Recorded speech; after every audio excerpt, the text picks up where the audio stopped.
Já vimos ali, estamos a continuar a leitura do livro Os Mensageiros, agora no capítulo 38, e o capítulo desta hora se chama Atividade Plena. A semana passada já tínhamos acompanhado o trabalho da equipa do Nosso Lar numa das oficinas que essa colónia, Nosso Lar, tem na Terra. Um lar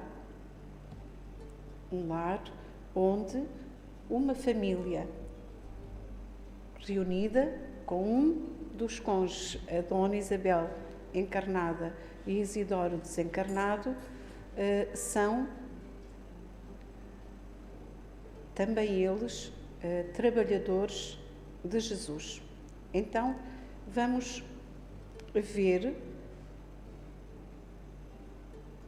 e ler, acompanhar a atividade plena desta noite, uma vez que, recordando o capítulo anterior, sabemos que estamos à noite e acompanhamos algumas referências àquilo que se passa na Terra relativamente ao sono e aos sonhos. Vimos inclusivamente que Dona Isabel saiu a passear com o seu marido, lembram-se? Ela em desdobramento. Então vamos agora melhor acompanhar o que acontece durante a noite quando o nosso corpo descansa aqui na Terra. No salão acolhedor de Dona Isabel permanecíamos em plena atividade. Lá fora começara o aguaceiro forte, mas tínhamos a nítida impressão de grande distância da chuva torrencial. Logo às primeiras horas da madrugada, o movimento intensificou-se. Muita gente ia e vinha. Interessante. Percebiam que estava a chover, mas a uma grande distância. Portanto, nós vamos encontrar referências também ao porquê. Portanto, sabemos que está, mas tem a ver com as vibrações. E às primeiras horas da madrugada é que se intensificou o movimento. Vamos depois perceber mais à frente porquê. Numerosos irmãos, explicou o orientador, encontram-se neste pouso de trabalho espiritual, na esfera a que os encarnados chamariam sonho. Portanto, essa é a hora normal, ali pela madrugada, em que estamos a sonhar. Não é fácil transmitir mensagens de teor instrutivo nessa tarefa, utilizando lugares comuns, contaminados de matéria mental menos digna. Nas oficinas edificantes, porém, onde conseguimos acumular maiores quantidades de forças positivas da espiritualidade superior, é possível prestar grandes benefícios aos que se encontram encarnados no planeta. Então, nós percebemos que nesta esfera a que nós chamamos o sonho, ali naquele lar, naquela hora, há uma oficina edificante. Como já aqui ouvimos também a referência de que os nossos lares, se neles cultivarmos a paz, a harmonia, o amor, também eles podem transformar-se em determinadas situações, nomeadamente na hora do Evangelho do Lar, numa oficina edificante, e também nós aqui estamos sobre a Terra, neste momento, vivendo este momento da nossa vida numa oficina edificante. Não estamos dormindo, estamos em vigília, claro, mas esta não deixa de ser uma oficina edificante, onde a quantidade de forças positivas da espiritualidade superior, aqui está, sendo possível prestar grandes benefícios a todos nós, os que estamos em corpo e os que estamos em espírito. Acentuei minhas observações, verificando que muitas das pessoas recém-chegadas pareciam convalescentes, titubeantes. Algumas se mantinham de pé, sob o amparo de braços carinhosos. Eram os amigos encarnados a se valerem do desprendimento parcial pelo sono físico, que se reuniam a nós, aproveitando o auxílio de entidades generosas e dedicadas. Então, enquanto dormimos, por entidades generosas e dedicadas, muitas vezes somos levados aos locais que precisamos. Neste caso, ali àquela oficina de auxílio, mesmo na crosta terrestre. E aquele aspecto de mais ou menos convalescença, titubeando, porque não estamos habituados. Reconheci, entretanto, que a maior parte não entendia com precisão o que se lhes desejava dizer.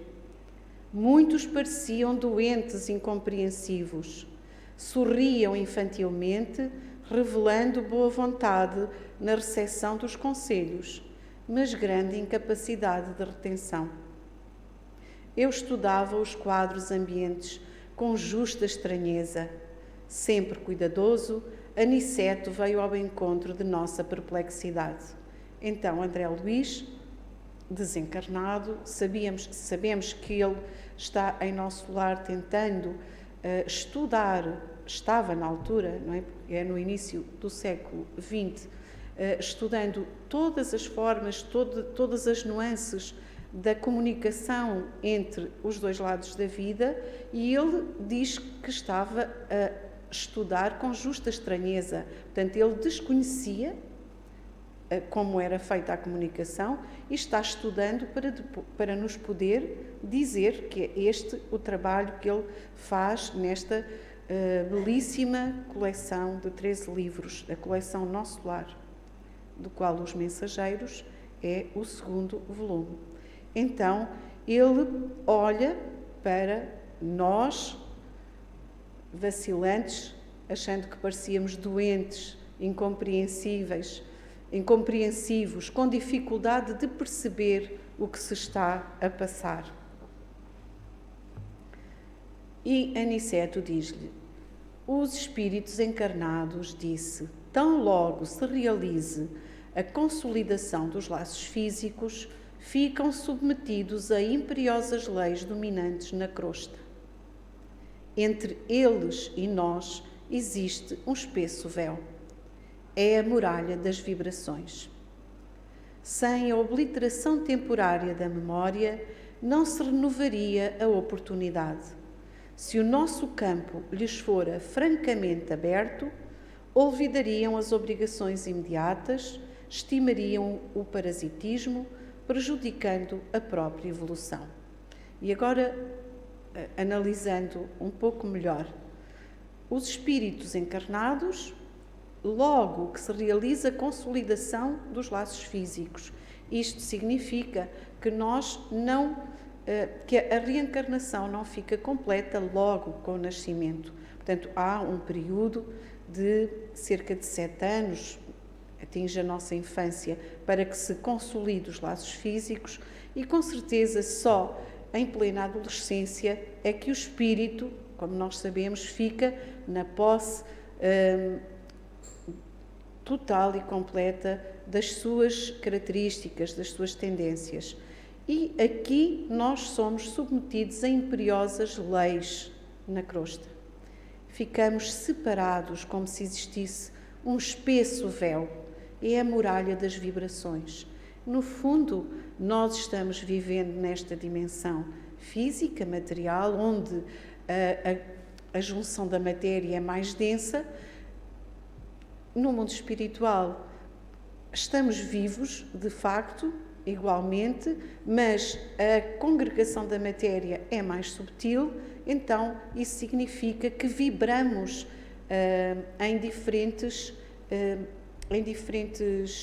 de diferentes formas, e isso impede que nos vejamos e até que, de alguma forma, tenhamos a memória total daquilo de onde viemos. E aqui também explicado porquê. Se nós tivéssemos o campo aberto, vejam, aquilo que diz André Luís, pela boca de Aniceto, aliás. Olvidaríamos as obrigações imediatas, porque nem estaríamos cá nem lá, estaríamos distraídos com tudo. Estimaríamos o parasitismo e prejudicávamos a nossa própria evolução.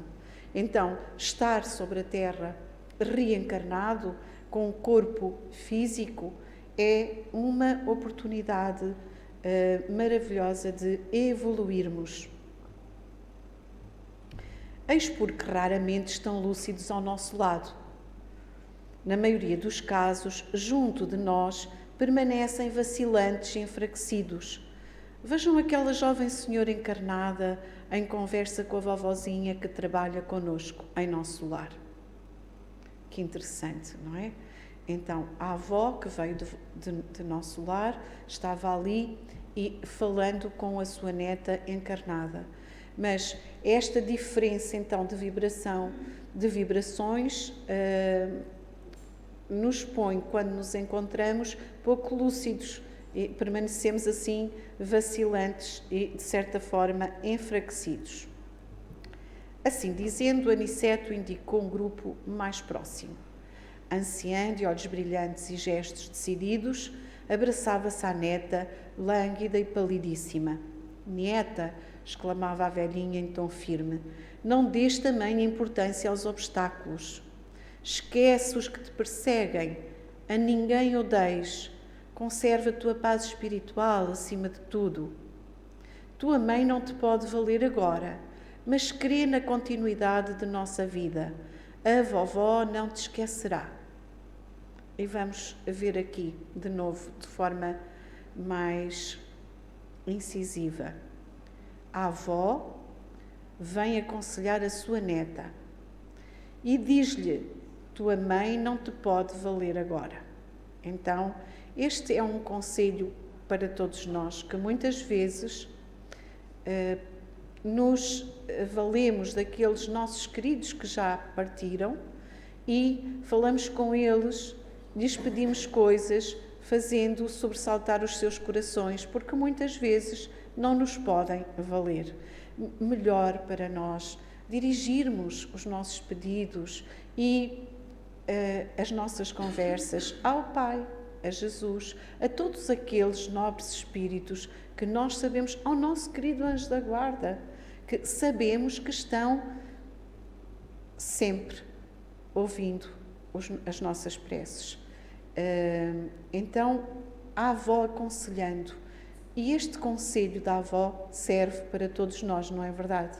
Conservar a paz espiritual acima de tudo e esquecer aqueles que nos perseguem sem odiar ninguém.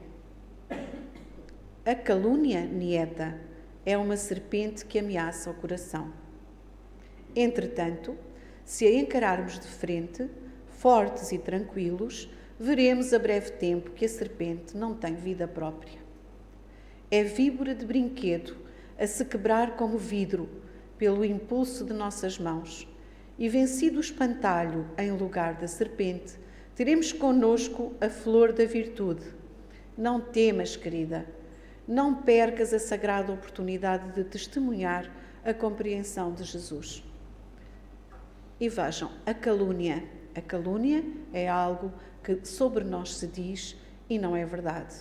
Então, se encararmos de frente, nós perceberemos que, com o tempo, tudo se desvanece, porque apenas a verdade permanece, como uma serpente que não tem vida própria e se desvanece. A jovem senhora não respondia, mas seus olhos semilúcidos estavam cheios de pranto. Demonstrava, no gesto vago, uma consolação divina, recostada ao seio carinhoso da devotada velhinha. Esta irmã se lembrará de tudo ao despertar no corpo físico? Perguntei, intrigado, ao nosso orientador. Aniceto sorriu e esclareceu. Sendo a avó superior e ela inferior, e examinando ainda a condição dos planos de vida em que ambas se encontram, a jovem encarnada está sob o domínio espiritual da benfeitora. Entre ambas, portanto, há uma corrente magnética recíproca, salientando-se, porém, que a vovó amiga detém uma ascendência positiva. Tantas vezes ouvimos dizer que os amores não se perdem, não é verdade? Então, o amor cria entre nós um elo magnético, uma corrente magnética recíproca, porque nós amamos quem está e quem está ama quem ficou, não é? Quem está do outro lado. E, neste caso, a avó tinha uma ascendência sobre a neta, então a sua influência era benéfica e positiva. A neta não vê o ambiente com precisão, nem ouve as palavras integralmente. Não esqueçamos que o desprendimento no sono físico, vulgar, é fragmentário e que a visão e a audição, peculiares ao encarnado, se encontram nele também restritas. Então, por um lado, a neta teria uma condição inferior. Ela tem com certeza e vai manter alguma reminiscência do que acontece, mas o desprendimento do sono não é total, é fragmentário. Também não se dá num contínuo. Às vezes são flashes, por flashes que nós percebemos. E a visão e a audição, que são peculiares aos encarnados, através dos órgãos físicos, ali no espírito estão restritos, até porque a visão e a audição no espírito se fazem de modo diferente. O fenómeno, pois, não é físico, é mais de união espiritual do que percepções sensoriais propriamente dito. A jovem está recebendo consolações positivas de espírito a espírito. Não se recordará, despertando nos véus materiais mais grosseiros, de todas as minúcias deste venturoso encontro que acabamos de presenciar. Acordará, porém, encorajada e bem disposta, sem poder identificar a causa da restauração do bom ânimo.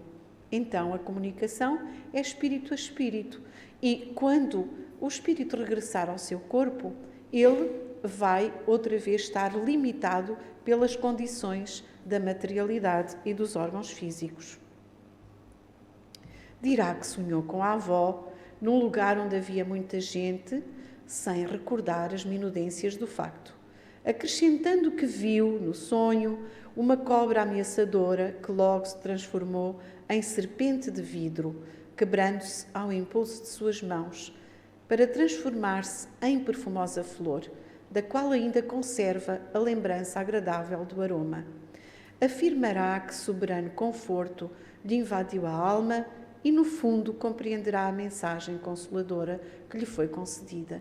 E esta é, com certeza, aquilo que é mais importante. Recordar o consolo, recordar, de alguma forma vaga, a sua avó e a mensagem que ela lhe queria transmitir.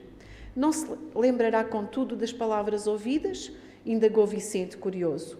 Precisaria ter adquirido profunda lucidez no campo da existência física. Prosseguiu Aniceto, explicando. E devo esclarecer que recordará as imagens simbólicas da víbora e da flor, porque está em relação magnética com a veneranda avózinha, recebendo-lhe a emissão de pensamentos positivos. A benfeitora não fala apenas, está pensando fortemente também. E aqui a comunicação primordial de espírito a espírito, o pensamento. Então, por um lado, lembrando-nos e mostrando-nos que nós ainda temos pouca lucidez do que é ser espírito, da comunicação entre espíritos, temos ainda pouca lucidez e, portanto, quando temos estas oportunidades e as temos, não nos apercebemos bem do que se passa. Por um lado, lembrar que a comunicação se faz através do pensamento e o pensamento alcança-nos sempre que alguém se dirige a nós ou alcança aqueles a quem nos dirigirmos. A neta, todavia, não está ouvindo ou vendo pelo processo comum, mas está percebendo claramente a criação mental da anciã amiga e dará notícia exata dos símbolos entrevistos e arquivados na memória real e profunda. A comunicação do pensamento, a comunicação dos espíritos. Profunda. Desse modo, não terá dificuldade para informar-se quanto à essência do que a bondosa avó deseja transmitir-lhe ao coração sofredor, compreendendo que a calúnia, quando fere uma consciência tranquila, não passa de serpente mentirosa, a transformar-se em flor de virtude nova, quando enfrentada com o valor de uma coragem serena e cristã. De facto, esta é uma verdade. A lição fora profundamente significativa para mim. Começava a adquirir amplas noções do intercâmbio entre as duas esferas. Então nós podemos perceber que assim como estudamos aqui, do outro lado, continuaremos a estudar. Pensei no longo esforço dos que indagam o mundo dos sonhos. Quanta riqueza psíquica suscetível de conquista se os pesquisadores conseguissem deslocar o centro de estudo das ocorrências fisiológicas para o campo das verdades espirituais. E um dia nós sabemos e nós queremos que assim será. Um dia estará junto o conhecimento científico com o conhecimento espiritual, porque a ciência, ela também promana de Deus. Lembrei a psicanálise, a tese freudiana, as manifestações instintivas inferiores. Percebendo umas elucubrações, o devotado mentor dirigiu uma palavra de maneira especial. Freud, asseverou Aniceto, foi um grande missionário da ciência. No entanto, manteve-se, como qualquer espírito encarnado, sob certas limitações. Fez muito, mas não tudo, na esfera da indagação psíquica. E, em todos os tempos, nós vamos atingindo o conhecimento que Deus permite, não é? E vamos atingindo o conhecimento de acordo com a nossa própria evolução e a nossa própria capacidade. Porque nenhum de nós, com certeza, ao entrar na pré-primária, vai estudar as matérias próprias de um doutoramento, pois não? Então, à medida que vamos progredindo e compreendendo, assim vamos, e Deus nos permite aceder ao conhecimento. Freud, ele desbravou o caminho, e outros, atrás dele, ou a seguir a ele, foram desbravando, e outros virão que continuarão a desbravar o campo do conhecimento. Pela pausa do nosso instrutor, percebi que ele não desejava entrar em minucioso exame da teoria famosa. Lembrando, porém, a extraordinária importância atribuída pelo grande cientista às tendências inferiores, indaguei um tanto tímido. Haverá, porém, centros de reunião para os espíritos desequilibrados no mal, como acontece aqui aos amigos interessados no bem? Sabemos que Freud estudou todas as nossas pulsões. O generoso mentor sorriu benévolo e falou: não haja dúvidas quanto a isto. Através das correntes magnéticas suscetíveis de movimentação, quando se efetua o sono dos encarnados, são mantidas obsessões inferiores, perseguições permanentes, explorações psíquicas de baixa classe, vampirismo destruidor, tentações diversas. Ainda são poucos, relativamente, os irmãos encarnados que sabem dormir para o bem. E fazendo um gesto por demais expressivo, concluiu: livre-nos o Senhor de cair novamente. Então, podemos perceber e sabemos que assim é em tudo. A lei da sintonia, a lei da afinidade, nos faz juntar nos faz encontrar com aqueles que ambicionamos. Portanto, se estamos em boa sintonia, em boa vibração, com bons propósitos, nós iremos ao encontro daqueles que estão vibrando da mesma forma. Se estamos, pelo contrário desta forma aqui descrita, iremos também ao encontro daqueles que vibram como nós. Então, é muito elucidativo este capítulo sobre o sono e os sonhos. E resumindo, vamos então ver o que diz o Livro dos Espíritos. Perdoem. Na questão 401. Durante o sono, a alma repousa como o corpo? Não. O espírito jamais fica inativo. Nós somos um espírito.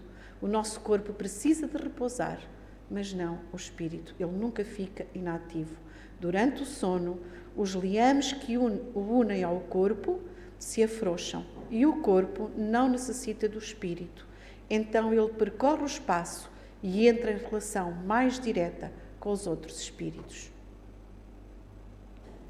E como podemos julgar pela liberdade do espírito durante o sono? Pelos sonhos.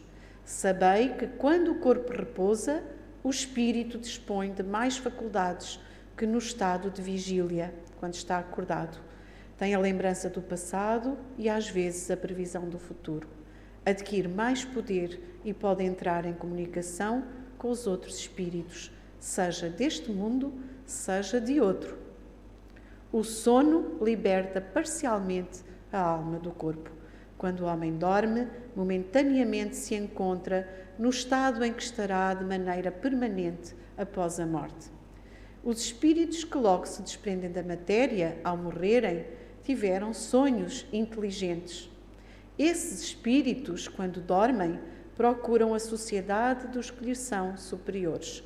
Viajam, conversam e se instruem com eles. Trabalham mesmo em obras que encontram concluídas ao morrer. Destes factos deveis aprender, uma vez mais, a não ter medo da morte, pois morreis todos os dias, segundo a expressão de um santo. Isto para os espíritos elevados, pois a massa dos homens, que com a morte devem permanecer longas horas nessa perturbação, nessa incerteza de que vos tenho falado, vão, seja a mundos inferiores à terra, onde antigas afeições os chamam, seja à procura de prazeres talvez ainda mais baixos do que possuíam aqui, vão beber doutrinas ainda mais vis, mais ignóbeis, mais nocivas do que as que professavam entre vós. E o que engendra a simpatia na terra não é outra coisa senão o facto de nos sentirmos, ao acordar, ligados pelo coração àqueles com quem acabamos de passar 8 ou 9 horas de felicidade ou de prazer. O que explica também as antipatias invencíveis é que sentimos no fundo do coração que essas pessoas têm uma consciência diversa da nossa, porque as conhecemos sem jamais as ter visto. E ainda o que explica a indiferença, pois não procuramos fazer novos amigos quando sabemos ter os que nos amam e nos querem. Numa palavra, o sono influi mais do que pensais sobre a nossa vida. Por efeito do sono, os espíritos encarnados estão sempre em relação com o mundo dos espíritos. Aliás, é o que nos permite participar desse mundo que é realmente o nosso, dessa vibração. E é isso o que faz que os espíritos superiores consintam, sem muita repulsa, em encarnar-se entre vós, porque eles sabem que podem estar durante o dia vivendo da vida da terra, mas à noite podem juntar-se aos seus iguais. Deus quis que durante o seu contacto com o vício pudessem eles retemperar-se na fonte do bem, para não falirem, eles que vinham instruir os outros. O sono é então a porta que Deus lhes abriu para o contacto com os seus amigos do céu. É o recreio após o trabalho, enquanto esperam o grande livramento, a libertação final, que deve restituí-los ao seu verdadeiro meio. E aí um motivo para que não tenhamos medo de partir, como dizemos, de morrer.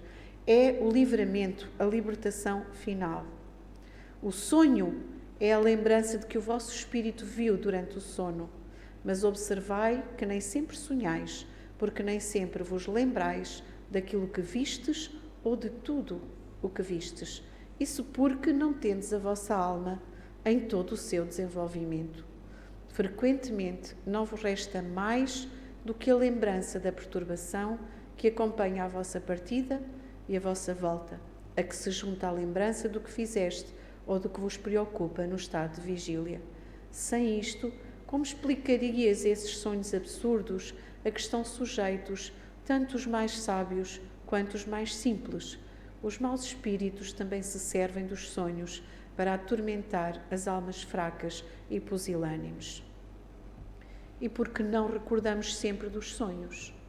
Nisso que chamais sono, só tens o repouso do corpo, porque o espírito está em movimento.